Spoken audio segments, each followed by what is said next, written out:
Let's take a look at this problem, taken from the Turkish Junior Mathematical Olympiad 2012. It says, find all integers x, y, and p, with p being a prime number, x squared minus 3xy plus p squared y squared equals 12p. The first thing that came to my mind when I was reading the question is to complete the square, because the left-hand side is a quadratic expression.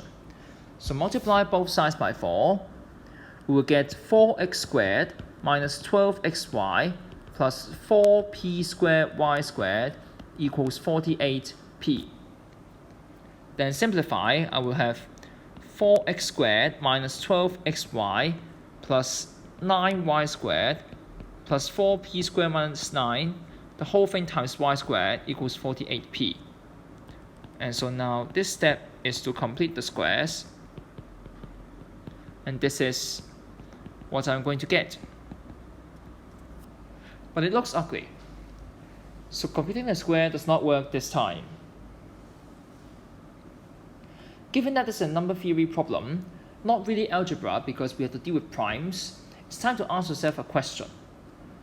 What tools do you use the most when you solve number theory problems? To me, the first thing that will pop up is congruence. Mod. When we take mod some number on both sides, what number should we pick?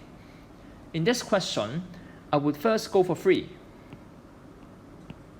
because the two constant coefficients are both multiples of 3.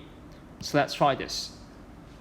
We have x squared, the minus 3xy and 12p will both become 0, mod 3. So x squared plus p squared y squared is congruent to 0 mod 3.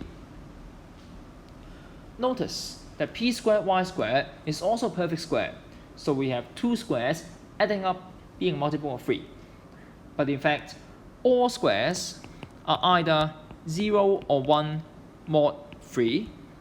So the only way for sum of two squares to be a multiple of 3 is that both squares, x squared and p squared y squared, are both congruent to 0 mod 3.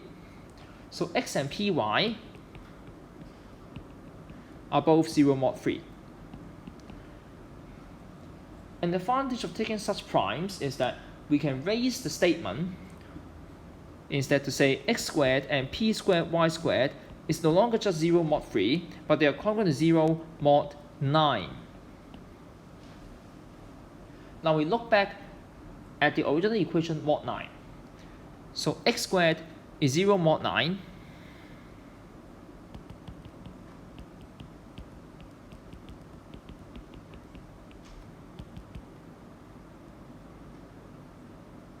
Mod 9, and then p squared y squared are going to 0 mod 9.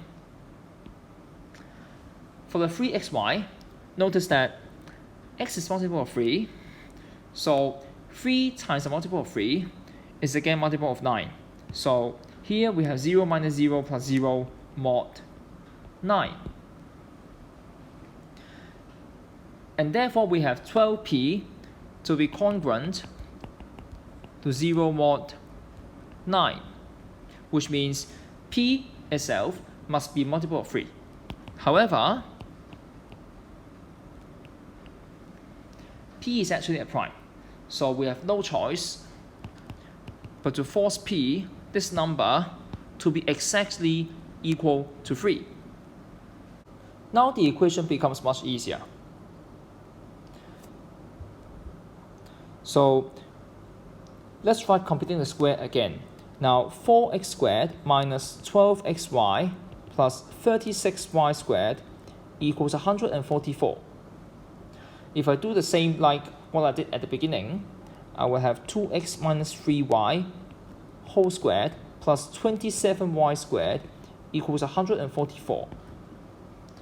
In particular, this 27y squared, the value of this term cannot exceed 144. So y squared can only be 0, 1, or 4 in order to fit into the bound. Now we only have finitely many cases left. When y equals 0, x squared is 36. So x is plus or minus 6. When y equals plus or minus 1, we will have 2x plus or minus 3 whole squared equals 117. No solution. When y equals 2, then 2x minus 6 whole squared equals 36. Solving, you will get x equals 6 or 0. When y equals minus 2, similarly, we will get x equals 0 or minus 6. So here we have 6 solutions. They are 6, 0, 3, minus 6, 0, 3, 6, 2, 3, 0, 2, 3, 0, minus 2, 3, and finally minus 6, minus 2, 3. So these are all the solutions. Let's leave it there. I hope you enjoyed the video. Feel free to suggest any alternative methods in the comments. If you like my videos, make sure to subscribe to my channel right now by clicking on the subscribe button. Thank you for your support. See you next time.